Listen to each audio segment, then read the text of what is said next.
Hello, folks, and welcome to a very special DS9 Season 1 commentary. This time, it's for the heartwarming episode, Duet. And I'm joined by Earl Grey Trekkie, Trek on the Tube, and Marcelo. Thank you guys for being here. Thank you for having us. Thank you. Damn it, I lost my Netflix thing again. Okay, gotta bring it back. We're all gonna queue up the episode, and we're gonna do a 3, 2, 1, and on go we all press play. Gentlemen, are we ready to rumble? Yes, I'm ready. Sure. All right, Let's rumble. 3, 2, 1, go. That's a nice shot. God damn, that was blasting in my ears.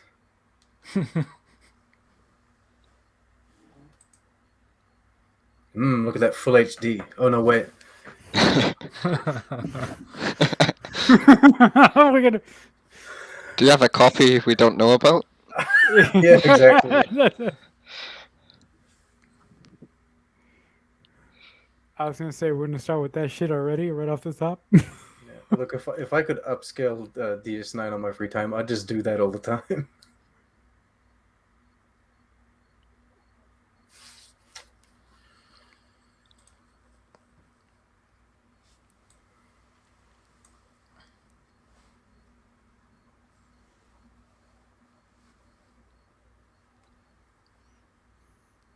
This might be my favorite season 1 episode.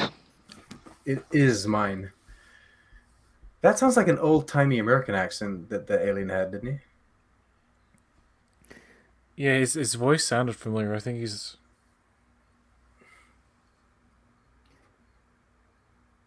No, they're not going to show him again. This episode is very Shakespearean in a way. Some very, very good acting, like really, really good.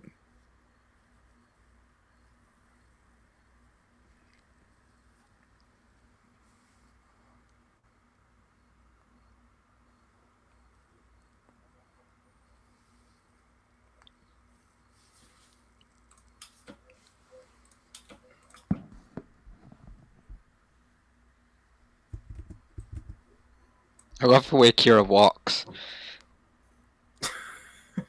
She struts around like she owns the place.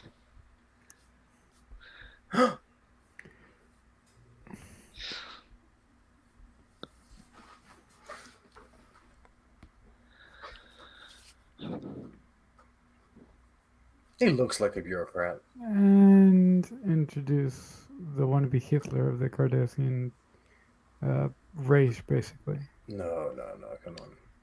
No, that's a little much. That one goes to Gul Dukat. That was just a little bit much. I apologize, listeners. You guys You don't have skip the nothing intro? to apologize for. Yeah. So No. Sean, I mean, yeah. Blah, blah, blah. PJ, we like the intros around here, right? No, it'd make it more complicated if we skipped it anyway. Oh, yeah, we never skip the intros. Throws everything out of sync. Yeah, Dun, exactly. dun, dun, dun, dun, dun, dun. Okay, now I know exactly where we are, right? We're good. If you sing it, it's fine. Dun, dun, Carry dun, on, dun, sir. dun, dun. Plus, the music is so damn good, so why would you ever Dun skip it? dun dun dun dun dun.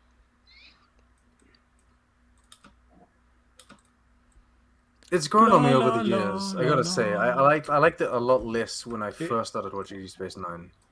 It's great. It's And I really do now. Really? Yeah, same thing for honestly, same thing for Discovery. Like the Discovery theme has like grown on me a lot more. Like the first year, I was like, "What the hell is this?" Mm-hmm. I had a similar reaction to you, Sean. Like before I really started to properly rewatch DS9, like the theme song really didn't stand out to me as much, but as I got more invested in as I watched the show, I for some reason it just started to sing in my soul for some particular reason. So I kind of concur with you on that one. Yeah, it was working with your pa eventually. Yeah. The theme feels like home to me. Really? Yeah. It's a nice way to put it. Oh, here's the main villain, Odo.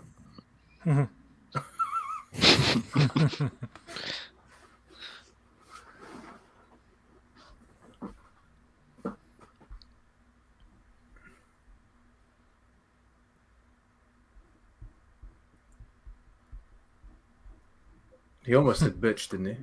Wow. It's like Bajoran fanatic. Get her away from me. Yeah.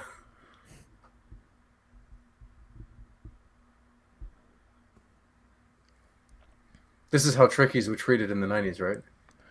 I was almost assaulted by this Trekkie. Get away from me. This actor, You're fanatic. the actor who plays the Cardassian, Harris Yulin, I remember him as a kid from Ghostbusters 2 as the judge. Oh, get out of here! Really? He was a judge? Who's almost as scary as like the ghosts in the film. Like he really, like I was like, this dude is like frightening. And he was also in Scarface as well, but haven't seen him in a lot of other things. But he's Oh my God, PJ! Look at you dropping knowledge. I had no idea that this evil Cardassian, so we think, was the judge in Ghostbusters too. He'll be 84. He's still alive. He'll be 84 in November. Which Was is, he the? well, he's 84 now because this is November, isn't it? No. Isn't it October? No, it's January. Was he the judge when the jelly is kind of wobbling? Oh, yeah. He's the one that evokes the Scolari brothers because of his negative energy. Yeah, he starts screaming at it, doesn't he? He's like, I sent him to the chair.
He's on the other bloody side of the room in a different cell. Come on.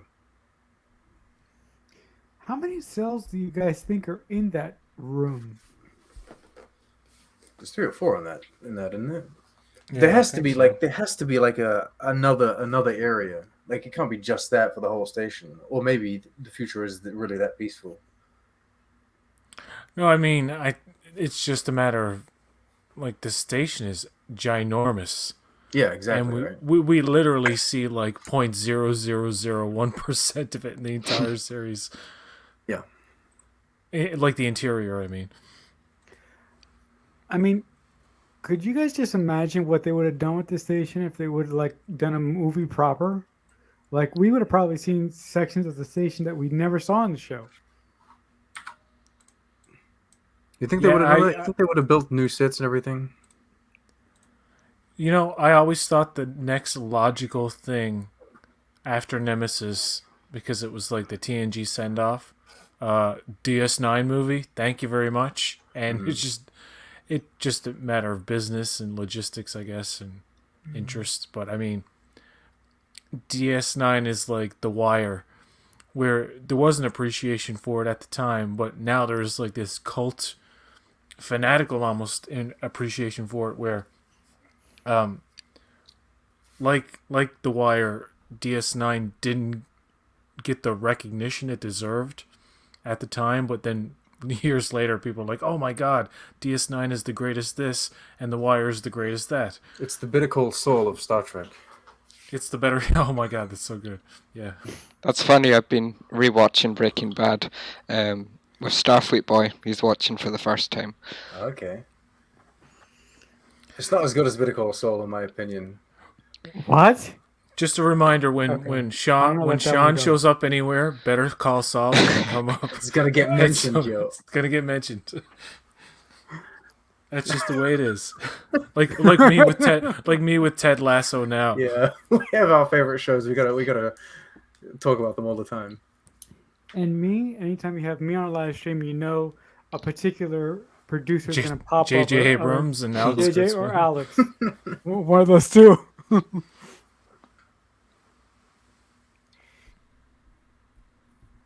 Boom.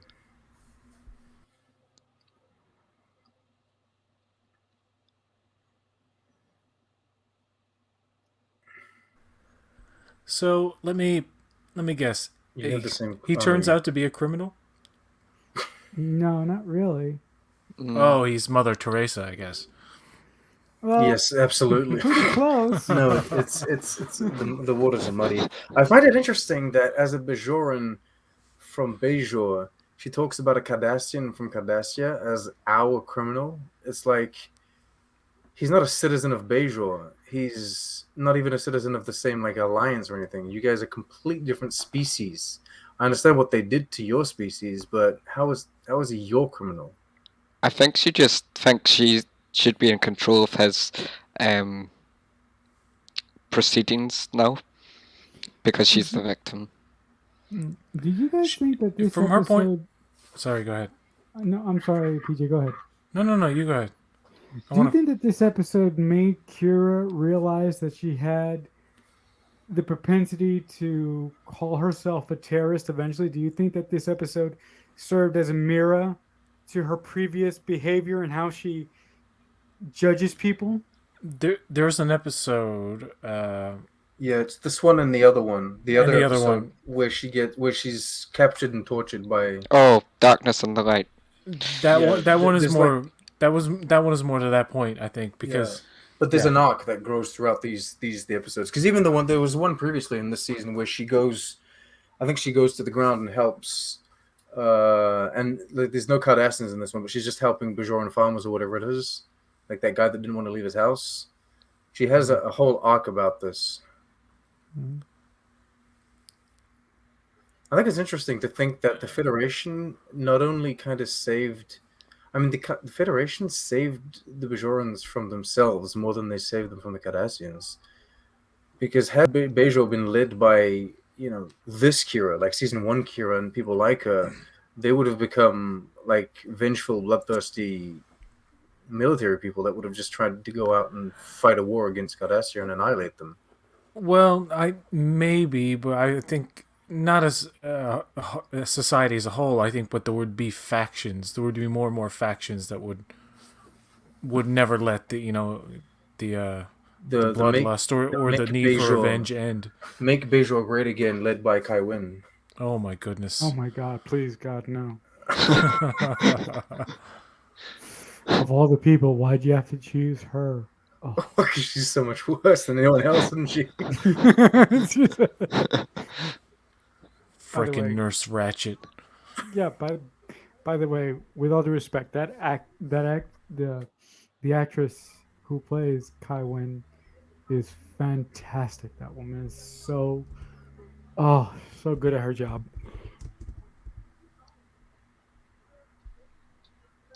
I think this was really refreshing after, TNG style plots in season 1. This one's more complex and nuanced, and it sets the tone. Oh yeah, you talking about Louise Fletcher is fucking. Oh God, she's so good in a lot of things. she's even good in the abysmal, one of the worst movies ever made, The Exorcist 2: The Heretic. Oh, I never She's seen in that movie, and like, she's a highlight of that awful piece of crap movie. Mm. Louise Fletcher, love her. To play off Robbie's point, this episode to me really illustrated the potential of D Space Nine when I was first rewatching it, because this episode really plays like a giant stage play. I mean, the interactions between Kira and this guy are magnetic, and it's just them sitting in a room playing off of one each other, but you're captivated, and it's just so fantastic. Well, it's the best way to execute a bottle episode. Right. Yeah.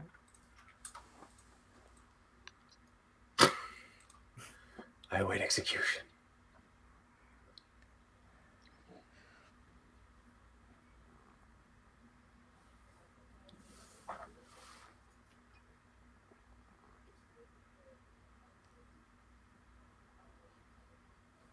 He's so well trained in the art of bullshit. You know what I mean? Like, he's an expert, because you have this thing where sometimes actors have to play a role where they're playing someone else, and there's a level of kind of phony acting that they kind of do. An example of this is Picard in Gambit. Like, he's very weird. Like, his acting is weird in that episode, but it's just him trying to play the part. I guess he's nervous or something. But some people, some actors are so smart that they know when they have to be deceptive, their lies have to be just as good as their acting ability, so that, like, the audience has no way of really knowing or catching on. Like, I don't trust him, but I mean, the first time you see it, you're like, you really don't know. You're like, is he who she thinks he is, or whatever? You know what I'm saying? I'm a rambler. I don't know. I mean, You're right, though. Yeah, I mean, the first time I saw this episode, it really fooled me. I was really questioning the validity. I can't even say it right. It's okay. Of what this Cardassian was selling to Kira. Like he had me on the ropes the whole way through. So as an actor and as a character, he really accomplished his mission in my warped view of this episode the first time that I saw it. That's a good point. What he's saying here now. Very well written episode too. I mean, just to have a long scene like this between two characters just talking and it not be boring is not as easily achieved as one might think. I mean, it has to be such a synchronicity of good acting, good photography, because the way this is filmed too is fucking amazing. Yeah, the way it's shot is really good. Everything has to. Oh, that fucking smile. Oh, that smile! Everything, everything really has to come together to make these scenes really work. And there's so many shows that just fail at this, where you kind of just zone out because it's not interesting what's being said. Yeah. This is really good, though. I remember watching Deep Space Nine for the first time because I didn't watch it as it came out. I watched it later when I was buying DVDs. And I was thinking halfway through, like, the first season, like, what is this show? It's just not there. And when this episode came out, I was like, oh, well, when I got to this, I was like, wow, this is showing me the potential that the show could, like, how good the show can really be. This episode, sorry, on you go. I'm sorry. Do you guys think that it was a really difficult thing for the dialogue to be so? The writers and the producers said to the actors, "No, you have to do it like this, and there's no other way to do it." Do you think that really hampered the actors, or do you think that really constrained them and to concentrate more on the dialogue rather than doing some improvisation? Well, see, the thing is, there's more room for that now in today's society for a very good reason, because a lot of times film is not used.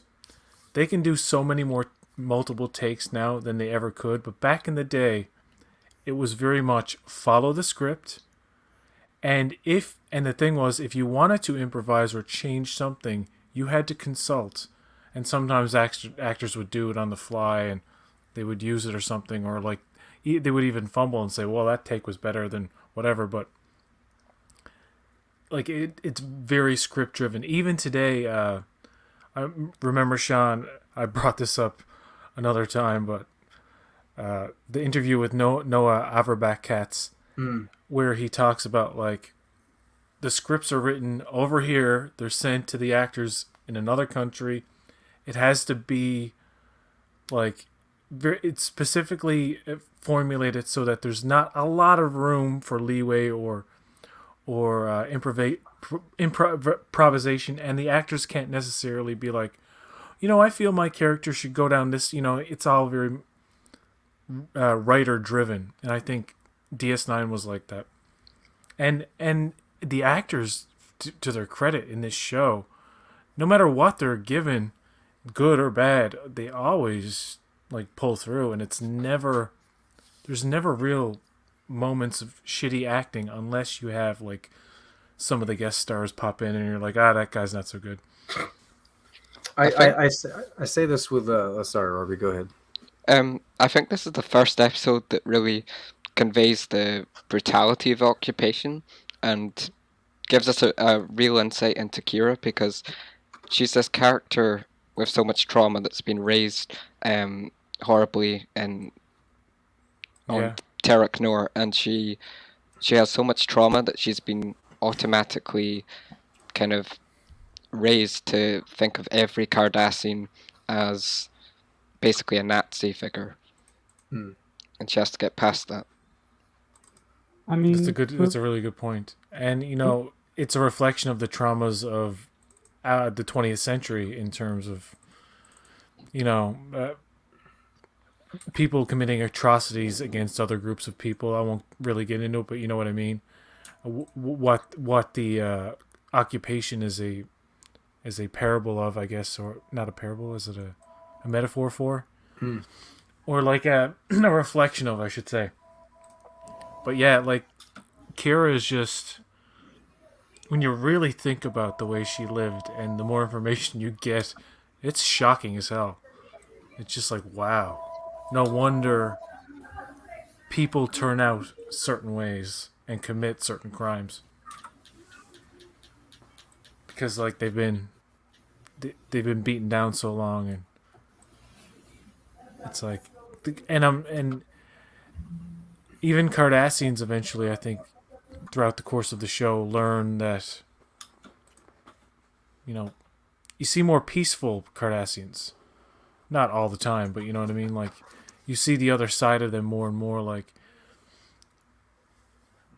it would be interesting to actually have like a full episode on just, or at least, because I'm sure there's a lot of like civilian Cardassians that were not invested in the war. Yeah. Or like some people maybe were like fighting against the war, they were like against the idea of it, but others maybe were just trying to go about their day-to-day lives. Enhance.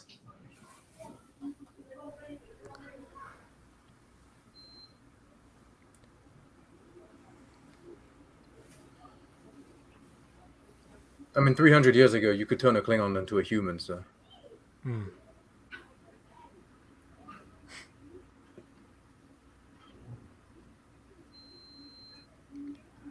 I like this kind of zoom and enhance stuff because it only works in future stuff. In modern stuff, when they do it, like I never bought it. See how that works differently though? This really shows us how the technology is different, because of course it's always holographic images, and it's never like a flat 2D image, it's always 3D. They moved around the person that was in the way.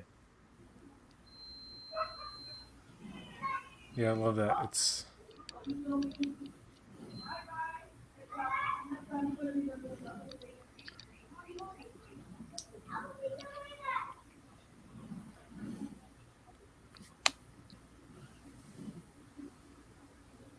oh my god.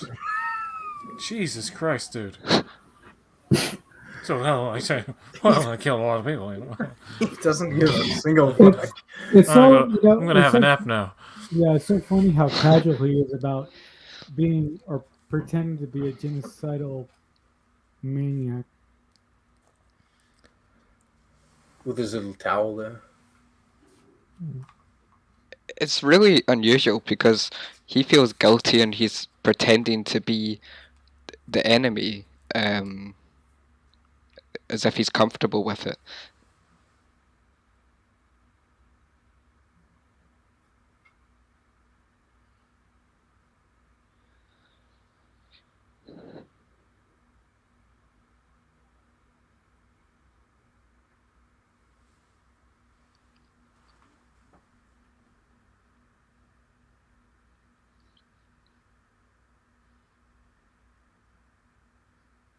What was the point of the occupation?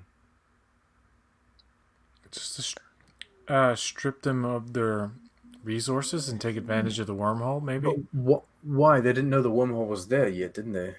Oh, okay. So they were taking the resources and using them as basically slaves, free labor, but for what? Like, were they trying to eventually march onto the Federation or attack someone else? Was it like the greater expansion or what? Why? Well, when they created Terok Nor, I just assumed Bajor was nearby, and so they wanted slaves to work for them, and they decided Bajor was the best. So, would it be safe to assume that Bajorans built Tarak Nor or Deep Space Nine? I think they did. I think they were the labor that built it. Yeah, well, Like it was engineered and conceptualized by Cardassians, because it's Cardassian in design, but it was physically the Bajorans that were hands on. Yeah. My one nitpick about like far future stuff and like the building of things and like the concept of manual labor or like physical like humanoid slavery or aliens being slaves or whatever, is that so far into the future, automation would eliminate a lot of medial tasks. And it would get to a point where 300 and 400 years from now, it's like, and anything a human would have to break their back for, like, or risk their lives doing, some robot could do it, basically. But you do acknowledge that we'll always need somebody to create those robots and program those robots. I mean, we'll never. I don't. Yeah, I don't mean. I mean like just labor tasks, medial tasks. It's like what the modern equivalent now is like. The robots that go in and look for bombs and stuff. If you are an oppressor, though, it's just cheaper to use a slave than build a robot. Or the drones, yeah. I think the Cardassians would probably enjoy having real slaves. Yeah, they're probably like the bad ones, not all of them, but yeah, there's probably some kind of thing deep in the species nature about like, the need to have people serve them or just it's pleasurable for some of them to be like, well, this is the easier thing to do, and we don't give a fuck how you feel. It's so harsh. It's harsh. They're bastards, but they're not all. It's. I like how the show.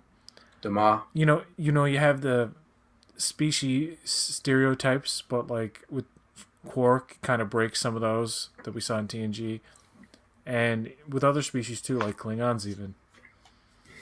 Bajorans definitely. It would be nice to see more Cardassians in Starfleet, in Picard and Lower Decks, actually. Well, they're in the third season of Discovery. But they're still mean. No, they're part of the Federation. Was there? In Discovery, in season 3. They were in episode 1 chasing Burnham off the planet. No. I mean, when you meet Starfleet, I don't want to spoil too much if you haven't seen Discovery, but like other people, but you see them like in the round table, and stuff. Like they are high-ranking members of. Oh, okay. I just don't. They are in the Federation. That's cool. I'm gonna have a little chat with him. Yeah, you're kind of torturing yourself at this point. But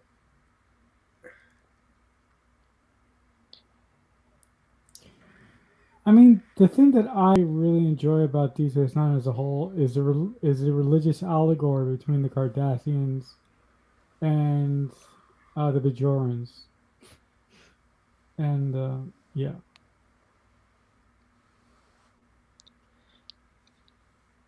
Do you think they tried to relate the occupation to World War II? Oh, Yeah, well, I yeah, think, there's yeah. parallels there. Yeah, definitely. It's possible. He looks so much like a lizard in that light. Yeah.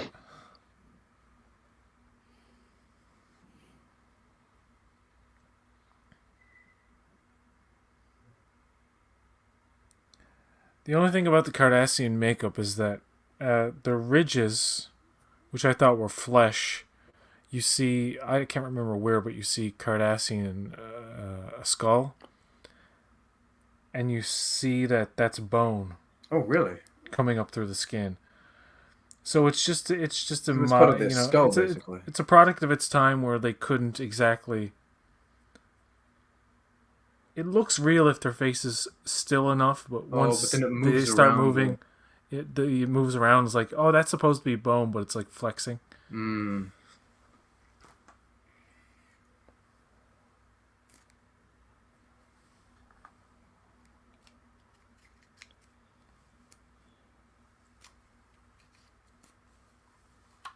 She's mad. When is she ever not mad? In season 1. When she starts, I mean, yeah, when she starts dating that ambassador guy, she seems pretty happy, but that's nowhere in season 1.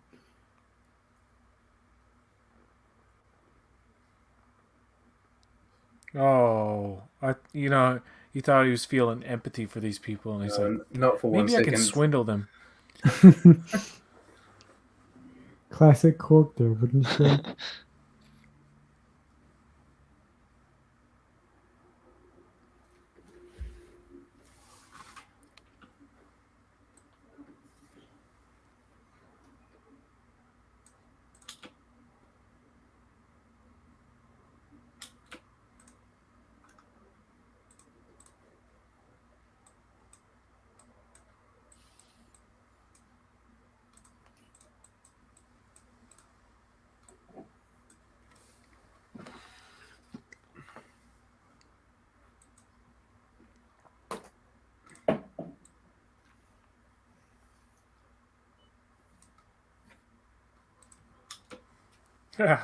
Well, I am a piece of shit.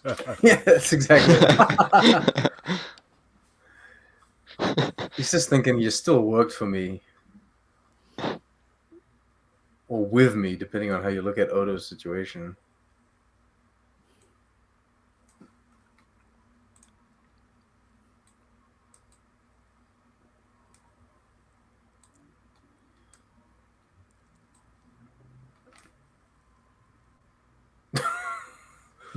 That makes him even worse. Oh my god, he goes to one of the worst Cardassians funerals. He pays respects. Fuck you. God damn.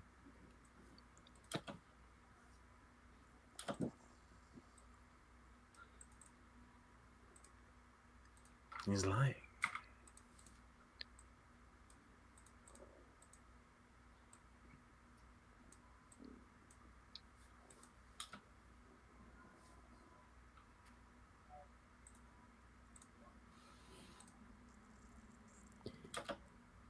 Maybe that's what he wants.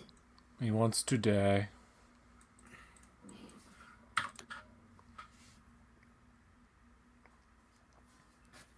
It was on the. It was like we had 3 billion viewers on the TV. It was live. It was like the biggest, most watched funeral service in 40 years on Cardassia. It was event television in Cardassia. I mean, it was open casket. We saw the dude, man. Oh my god. Like, what was he, a dummy? What are you getting at, Odo? Get your facts straight, dude. You know, it's remarkable to me if Odo had suspicions about the identity of this Cardassian, why didn't he just look him up? Oh, he's been investigating. Yeah, but why didn't he? No, but apparently, like they're trying to establish that it's very difficult to find information on who this person is and who he was, Right, and right, right, right. Because the records from back then are so corrupted and shit like that, right?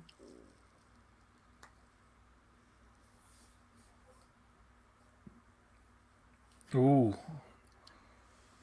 it's pretty terrible.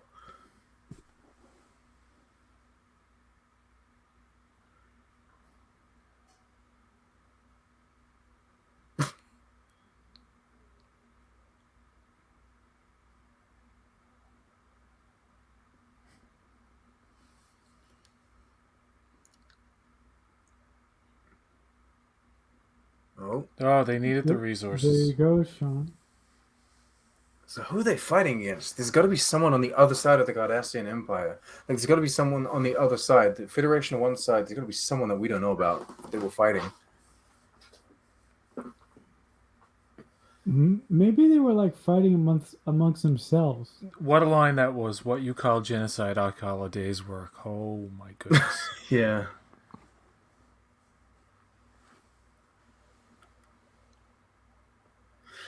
See, I've always theorized that based on where the Romulan Empire sits on like the map of the Milky Way, they like the far outskirts of the Romulan Empire up on the top of the Beta Quadrant. They're fighting the Borg constantly, and so I feel like it's kind of the same thing with these the Cardassian. They're probably fighting some enemy that we haven't seen on the other side of their empire.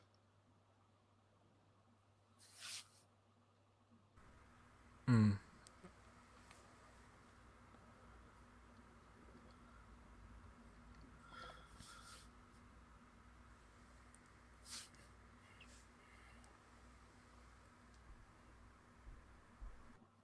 I don't know where you see that written, boy. I can't see anything.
Wow, it's like she's refusing to see the writing on the wall here. It's like Yeah.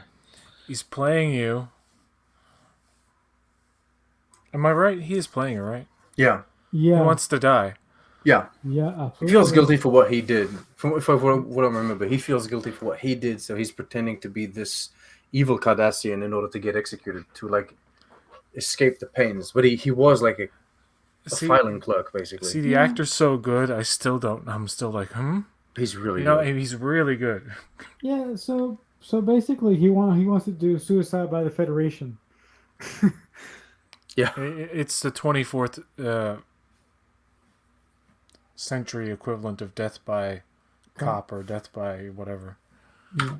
Yeah. So- Putting yourself deliberately in a situation where somebody has to kill you. Giving them no choice. So really, this episode is about how trauma warps you or blinds you. How trauma can warp your perception of Yeah. things that you thought were just.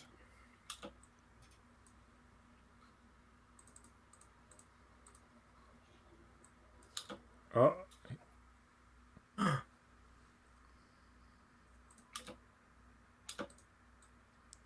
See, that's the question I would have had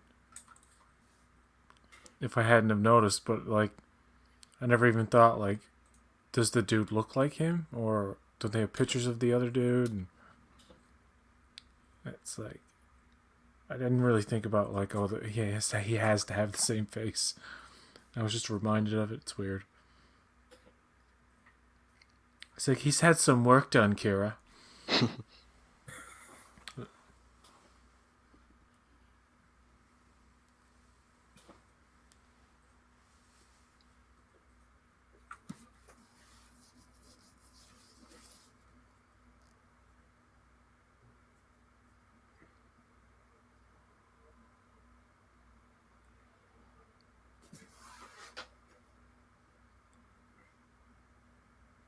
So you can tell in the actor's performance that now he's trying to show that the character's losing his footing.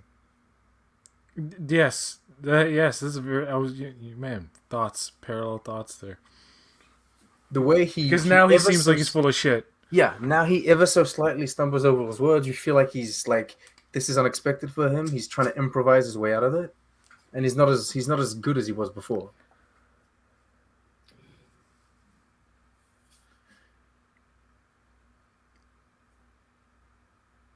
And it's probably good. It's great too because he's so tired of this. He has to be completely exhausted with this charade by now. And he's like, just fuck. Fucking kill me, right? Yeah. But if he felt so guilty, why couldn't he have just taken? I mean, if he feels so guilty for the crimes of the man that he used to work for, why wouldn't he take the coward's way out and just shoot himself? I think he wants to be remembered for the monster he was. He wants it to be acknowledged, and he wants But to the be. thing is, he's not the monster that he's claiming to be. He only worked for the guy that he's claiming to be. I know, but Right. I'm just saying. the guilty conscience is just so strong in him. Yeah, he feels as if he is that monster, and Right. So we don't know how it works. Maybe suicide, I don't know. Maybe in a twisted way, this isn't exactly suicide for him. It's a way of actually giving, I suppose, justice to those who deserve it. Oh, that's a great point. Like giving closure to like we caught The families. we killed Bin Laden type of thing. Yeah, rather than shooting yourself in a bunker. Right. Yeah, it's a very very intricate and layered episode. I really like it. It's one of the best. And now he breaks. Damn.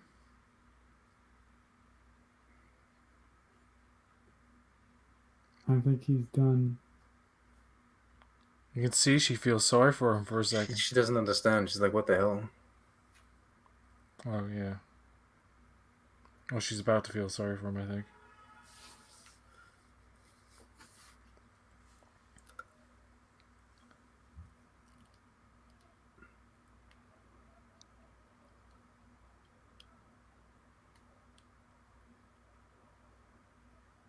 Is it me, or did they add like a very light scream in the background there in the score mix? A light what? I felt like a light scream. I felt like they added a scream, like a. I think it was talking about, or maybe not. Oh, I don't know.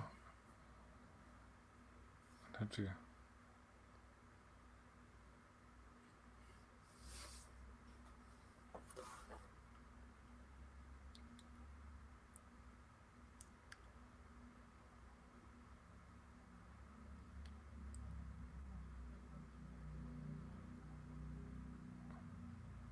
He's really quite noble.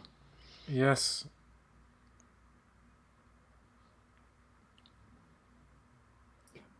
And that kind of answers the question from before. He wants to make it like such a kind of like public, I suppose, sacrifice. He wants to be that infamous person because it'll force then Cardassia to like react upon it. If it were just him getting executed, like no one cares about this dude. Right. He wants to change the tides of history a little bit by his sacrifice.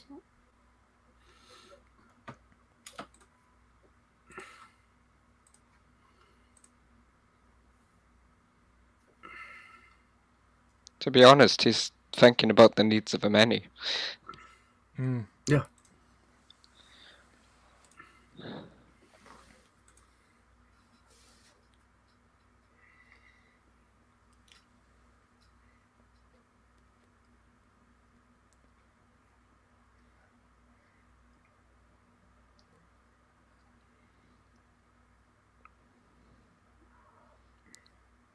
And as soon as you get to know the character, of course he has to die. He's a Cardi. Wow. That guy. It's it's crazy. It's like somebody on a space station just walks up and just. It's like. Yeah, security's pretty lax, isn't it? You can just replicate a weapon and stab someone. But I think the storytelling device of him dying at the end really brings the emotional punch to this episode. I mean, the acting was great, but the ending really sells it. Yeah.